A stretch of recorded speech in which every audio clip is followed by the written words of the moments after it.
We provide you the platform to turn your dreams into reality. Give wings to your aspirations with KR Mangalam University. नमस्कार, news nation digital के हमारे इस खास episode खबरें दुनिया की में आपका स्वागत है। मैं हूं Sumit Kumar Dubey and this video is co powered by KR Mangalam university.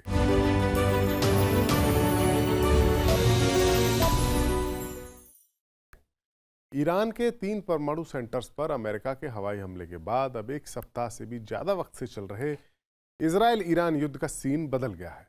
अभी तक ये जंग इन दो मुल्कों के ही बीच थी, लेकिन रविवार की सुबह अमेरिका की एंट्री ने इस जंग के मकसद के मायने बदल दिए हैं। अभी तक ये माना जा रहा था कि ईरान पर पहले इजराइल और फिर बाद में अमेरिका का हमला उसके न्यूक्लियर प्रोग्राम को रोकने के लिए है। और अमेरिकी हमलों के बाद ट्रंप ने दावा भी किया कि ईरान के 3 परमाणु ठिकानों को नेस्तनाबूद कर दिया गया है। तो इस लिहाज से तो ये जंग बंद हो जानी चाहिए थी, लेकिन बंद नहीं हुई। ईरान और इजराइल दोनों एक दूसरे के ऊपर लगातार हवाई हमले कर रहे हैं और इसी बीच ट्रंप ने एक और बयान देकर इस जंग के असली मकसद का खुलासा कर दिया है। यह खुलासा असली मकसद की ओर इशारा कर दिया है और वो मकसद है ईरान में रिजीम चेंज, यानी सत्ता परिवर्तन, तख्ता पलट। यानी 1979 की इस्लामिक क्रांति के बाद ईरान में बनी अमेरिका की विरोधी इस्लामिक सरकार का खात्मा। इजरायली पीएम नेतन्याहू तो पहले ही कई बार ऐसी बात कर चुके हैं, लेकिन अब ट्रंप ने भी अपने इरादे साफ किए। ट्रंप ने रविवार को अपने social media site truth social पर लिखा, शासन परिवर्तन शब्द का इस्तेमाल करना राजनीतिक रूप से ठीक नहीं है, लेकिन अगर मौजूदा ईरानी शासन ईरान को फिर से महान नहीं बना सकता तो फिर शासन परिवर्तन क्यों नहीं हो सकता। इसी बयान के साथ उन्होंने MIGA मीगा का ऐलान किया। क्या है ये? दरअसल ट्रंप अपने प्रचार के दौरान मेगा यानी MAGA के नारे का इस्तेमाल करते रहे हैं, जिसकी फुल फॉर्म होती है मेक अमेरिका ग्रेट अगेन। अब उन्होंने मीगा की बात की है, MIGA यानी कि मेक ईरान ग्रेट अगेन, यानी मौजूदा शासन को हटाओ और ईरान की पुरानी व्यवस्था को लाओ और उसे फिर से ग्रेट बनाओ। ये ट्रंप की इस बयान के मायने हैं। ट्रंप के इस बयान ने अमेरिका की छिपी हुई मंशा को जाहिर कर दिया है। इस इस्लामिक सत्ता के आने से पहले ईरान में जो शासन था वो अमेरिका का ही पिछलग्गू शासन था। अमेरिका की तब काफ़ी ज़्यादा बात वहाँ मानी जाती थी। अमेरिकन कंपनीज को ईरान में खुली छूट थी। इस सिलसिले में हमने एक वीडियो बनाया था, आप उसे देख सकते हैं कि कैसे ईरान अमेरिका का दुश्मन बना। ट्रंप के इस बयान से पता चलता है कि ईरान के युद्ध में अमेरिका की एंट्री महज उसके परमाणु ठिकानों को नष्ट करने तक ही सीमित नहीं है। ईरान के परमाणु ठिकानों पर अमेरिकी हमलों के कुछ डिटेल्स अब सामने भी आए हैं। न्यूयॉर्क टाइम्स अमेरिकी अखबार है, उसने एक अज्ञात अमेरिकी अधिकारी के हवाले से बताया है कि अमेरिका के B-2 spirit bombers fighter jets ने मिसौरी से लगभग 37 घंटे तक बिना रुके उड़ान भरी। इसके बाद इन विमानों ने रविवार को सुबह सुबह ईरान के न्यूक्लियर साइट्स पर हमला किया। स्टील्थ बॉम्बर्स ने बीच में हवा में कई बार ईंधन भी भरा और ईरान के 3 मेन जो परमाणु साइट्स थी, फोर्डो, नतांज और इस्फहान, इन पर हमला किया। अमेरिका ने B-2 बॉम्बर से GBU-57 बॉम्ब्स गिराए, जो दुनिया का सबसे बड़ा बंकर बस्टर बम माने जाते हैं। प्रेसिडेंट ट्रंप ने दावा किया कि GBU-57 बॉम्ब्स ने ईरान के परमाणु साइट्स को तबाह कर दिया है। रिपोर्ट्स के मुताबिक इस ऑपरेशन के लिए 7 B-2 बॉम्बर्स का इस्तेमाल किया गया। लेकिन अब सबसे बड़ा सवाल ये है और अहम सवाल है कि जब अमेरिका ने ईरान के परमाणु ठिकानों को नष्ट कर दिया तो उसका वो 400 किलोग्राम यूरेनियम कहाँ गया, जो 60% तक शुद्ध हो चुका था।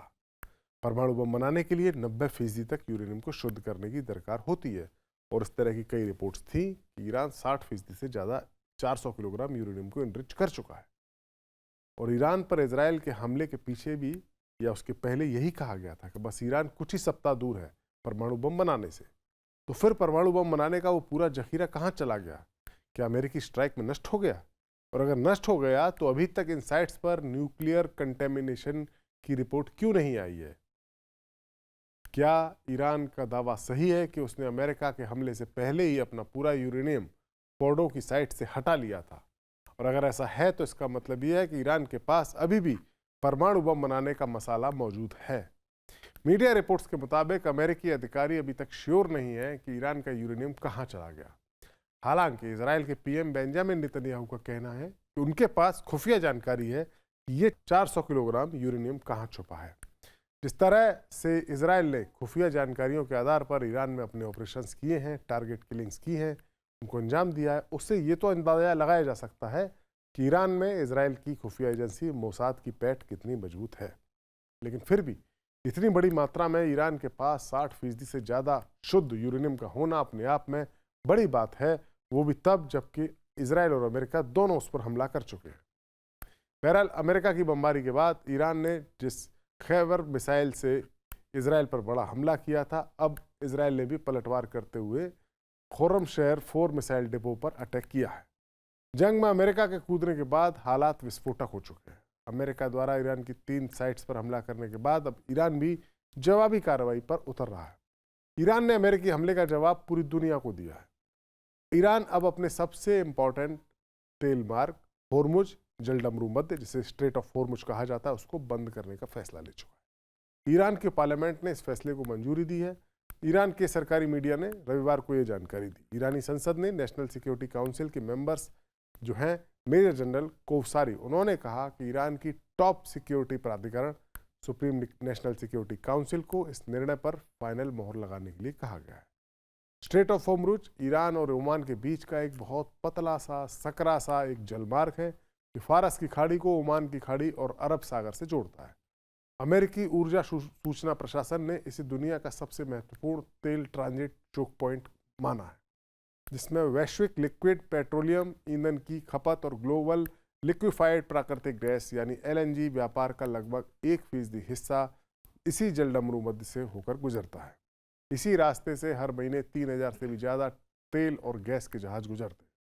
होर्मुज स्ट्रेट की अहमियत का अंदाजा इस बात से लगाया जा सकता है कि दुनिया की कुल तेल की आपूर्ति का 20% हिस्सा इसी रास्ते से गुजरता है, यानी हर 5 लीटर में से 1 लीटर कच्चे तेल की सप्लाई यहीं से होती है।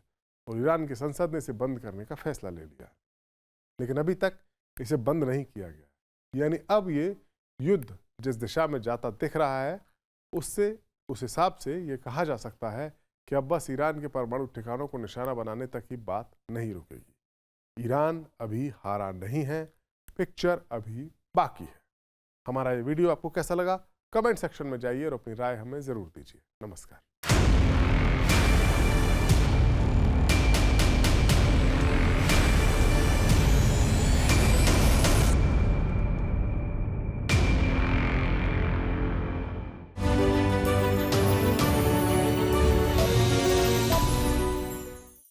जहाँ भक्ति है हर शब्द में, कथाओं में छिपे हैं दिव्य रहस्य और ज्योतिष देता है जीवन को दिशा। धर्म से जुड़ी हर बातों को जानने के लिए हमारे चैनल स्तुति को सब्सक्राइब करें।